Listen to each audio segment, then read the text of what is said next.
Últimas notícias do São Paulo. Bora trazer a prévia, né? De São Paulo e Fluminense. As duas equipes se enfrentam logo, mas às 4 horas no estádio do Morumbi. Eu já estou indo para lá. Depois da gravação deste vídeo, já estarei a caminho do estádio do Morumbi. Bora trazer informações, né? O São Paulo venceu suas duas últimas partidas contra Corinthians e Juventude. Além disso, vem de 3 jogos sem perder. Se a gente for unir lá atrás o confronto contra o Bragantino, onde o São Paulo acabou empatando em 2-2. E esse confronto é um confronto direto da parte intermediária ali da tabela de classificação, porque o São Paulo está em 12º neste momento, né?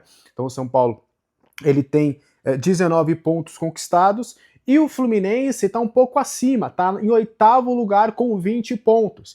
Então, aliás, está em 9º, né? Porque o Corinthians empatou, então houve uma modificação. Mas antes da rodada começar, o Fluminense estava em 8º com 20 pontos. Então, se o São Paulo conquistar os 3 pontos, ele automaticamente já pelo menos vai passar pelo menos 2 adversários, já que o Corinthians empatou com o Botafogo, foi para 21, e o Fluminense perdendo, que é o adversário direto, o São Paulo saltaria para 22 pontos, então pelo menos em 10º lugar o São Paulo já terminaria ali a rodada. A depender ali de uma combinação de resultados, pode até acabar indo para a 8ª colocação, o que, né, se a gente for pensar 2, 3 rodadas atrás, isso realmente era algo inviável. Então é um confronto muito importante para o São Paulo, não só abrir espaço, uma margem interessante lá para a zona de rebaixamento, já que o Santos, por exemplo, que era o primeiro antes da rodada começar, acabou empatando com o Lanterna Sport. Então o São Paulo poderia abrir uma margem legal para a zona de rebaixamento e dar o respiro agora que vem as competições de mata-mata. Meio de semana já tem Copa do Brasil, os 2 próximos meios de semana terá a Copa do Brasil, e aí depois, logo já vem a Copa Libertadores da América. Então a vitória logo mais para o São Paulo será crucial para, além de tudo, começar também hoje. O São Paulo está na zona de classificação da Sul-Americana, mas já quem sabe chegar ali num 8º, 9º colocado e aí já começar a pensar e olhar mais para cima do que para baixo. Então, por conta disso, é um confronto muito importante para as pretensões do São Paulo. Eu quero saber muito o seu palpite para esse confronto. Você está confiante? Você acha que o São Paulo vai conseguir? Eu não sei, porque estou em minha cabeça que será 3-1 para o São Paulo. Vamos ver as cenas dos próximos capítulos. Bora os desfalques do São Paulo para essa partida e os pendurados. O São Paulo tem ali uma lista vaga de desfalques e alguns jogadores ali que precisam tomar cuidado. Primeiro vamos falar sobre os desfalques e a gente já vai trazer também uma atualização sobre o estado clínico desses jogadores. Primeiro, o desfalque é o Oscar, ele tá com uma fratura nas vértebras, né, em vértebras, né, são 3 vértebras que ele acabou quebrando ali naquele lance feio contra o Corinthians no José Martínez. O Oscar, ele sequer está no CT, ele está com o local imobilizado, está em repouso, em descanso absoluto, não está fazendo nenhum tipo de atividade.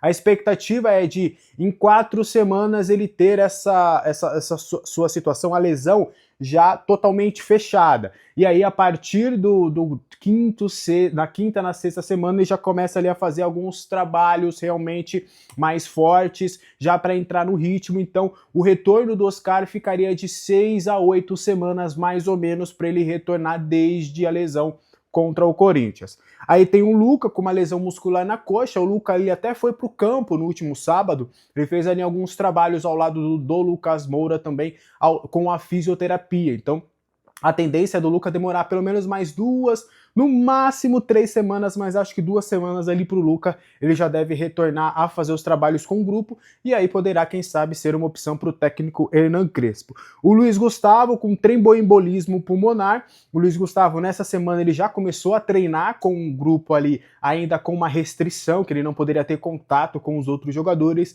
então aos poucos ele já vai, né, evoluindo realmente esse quadro, e a tendência é em agosto ele já possa ficar à disposição também do treinador. Tem o Caleri com a cirurgia no ligamento cruzado no joelho esquerdo, aí o Caleri tá fora da temporada.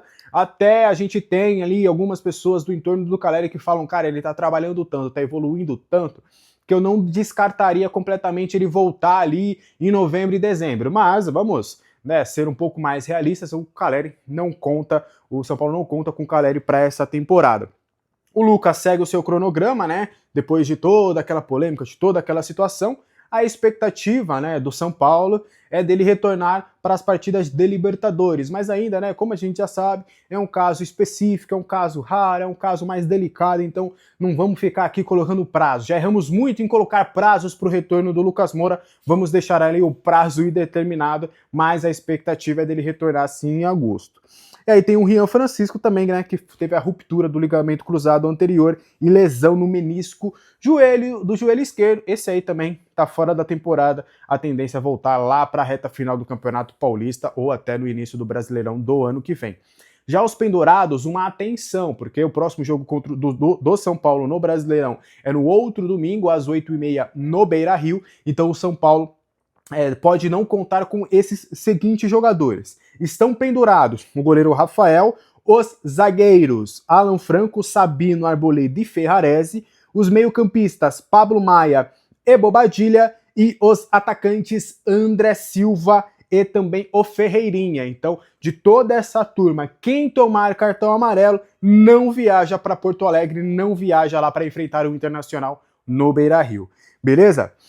Como é que tá a situação do Fluminense, o adversário do São Paulo, nesta tarde deste domingo? Bora explicar e trazer um panorama de como tá a situação realmente do Flusão aí para esse confronto de tricolores. A gente já trouxe que o Fluminense é o oitavo colocado, ou era o oitavo colocado quando a rodada começou, com 20 pontos conquistados.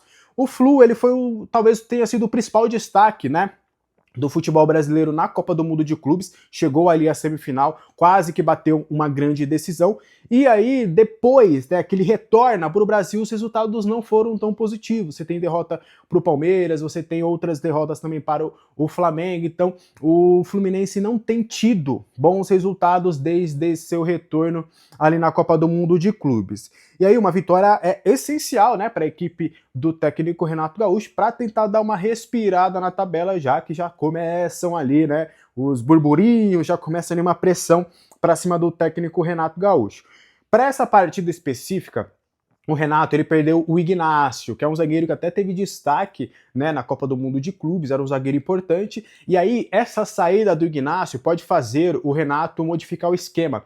Ele consolidou desde a Copa do Mundo de Clubes o sistema com 3 zagueiros, e aí com a saída do Ignacio, a tendência, e aí o retorno também do Thiago Silva, a tendência é dele desmantelar esse sistema com 3 zagueiros, vai voltar para uma linha D4 e aí vai jogar com 3 volantes, com uma trinca de volantes lá no meio de campo, de acordo com o que a gente viu aqui também que a mídia carioca estava publicando. Então é uma tendência, tá? Ele teve uma lesão no joelho lá contra o Palmeiras, a ausência ainda do tempo determinado ainda não está muito grande, mas não está muito claro, mas a tendência é de ser algo mais grave. E aí, a provável escalação do Fluminense para essa partida tem Fábio no gol, Samuel Xavier ou Guga, Thiago Silva, Freitas e René, Bernal, Martinelli e Nonato ou Hércules, pode acabar entrando também nessa, Soteldo, Serna e Cano.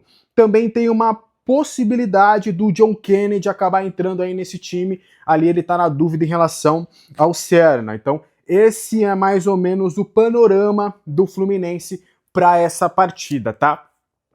Pra gente fechar o vídeo de hoje, escalação do São Paulo para essa partida.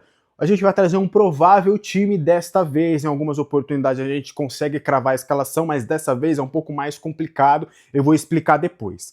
A provável escalação do São Paulo para essa partida tem Rafael no gol, temos Ferrarese, Arboleda e Alan Franco, só que aí tem a dúvida. O Sabino pode acabar entrando na vaga de um desses 3 jogadores. O Alan Franco foi poupado na última partida porque ele estava no limite de uma contusão. O próprio Hernan Crespo falou que se ele jogasse contra o Juventude, era provável que perder o Alan Franco para o confronto contra o Fluminense. Então ele poupou ele para justamente poder contar com o Alan Franco contra o Fluminense. Mas o Arboleda também demanda ali um certo cuidado, um controle de carga. Então o Sabino pode acabar pintando aí nessa defesa. E aí a linha de 5, né? Marcos Antônio, Bobadilha e Alisson, os 3 volantes. De um lado o Cedric, do outro o Wendel e lá na frente o Luciano e André Silva. E aí essa é o provável time, e é porque é complicado da gente conseguir cravar, porque foi tão difícil dessa vez a gente cravar qualquer possibilidade de escalação, porque esse time praticamente não treinou.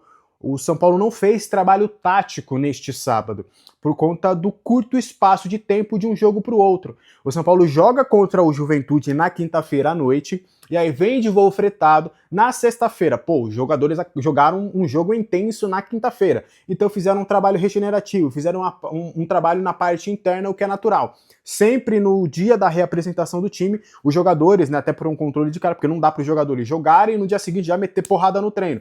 Precisa realmente ter essa dosagem. E no sábado também foram para o campo, fizeram ali alguns trabalhos, mas também não foram trabalhos ali táticos, não foram trabalhos realmente mais fortes, justamente por conta desse pouco espaço de tempo de um jogo para o outro.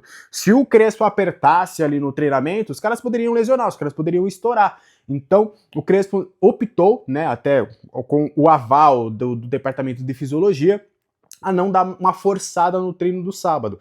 Então, os jogadores que foram para campo na sexta e no sábado foram jogadores que ficaram no banco de reservas em Caxias ou jogadores que não foram relacionados, como por exemplo o Mike, e ali chamaram ali alguns jogadores da base para complementar também esses dois treinamentos. Então, por conta disso, ficou difícil, né, a gente saber qual que realmente será a escalação do São Paulo para essa partida, mas de duas uma, né? Como ele não treinou tático, ou ele vai com o time que enfrentou o Juventude, ou ele vai com uma equipe completamente reserva e modificada que ele treinou na sexta e no sábado. Acredito eu, até pela urgência do São Paulo de conquistar cada vez mais pontos, tendo essa oportunidade de ouro em casa, conquistar 3 pontos e dar uma respirada bem mais tranquila, bem mais profunda no Campeonato Brasileiro, acredito eu mesmo que o Crespo vai acabar optando realmente por um time titular ali com a base do time que enfrentou o Juventude. Combinado? Esse foi o vídeo de agora, lembrando recadinhos rápidos, tá? Hoje a gente vai ter live a partir das 2h30, diretamente lá do estádio do Morumbi. Estarei ao vivo aqui pra gente trazer todo o nosso pré-jogo. 4 horas o jogo lá na Rádio Fute Mais, e aí quando o juiz apitar, a partir das 6 horas a gente volta pra cá pra gente repercutir todo o nosso pós-jogo, tá? Aqui embaixo na descrição tem o link da Mandaca, o link da Ola Sports e também se torne membro deste canal para você ter conteúdo exclusivo. Tem uma notícia importante que eu soltei para os membros do canal no meio-dia. Um abraço para todo mundo, até a próxima. Tchau!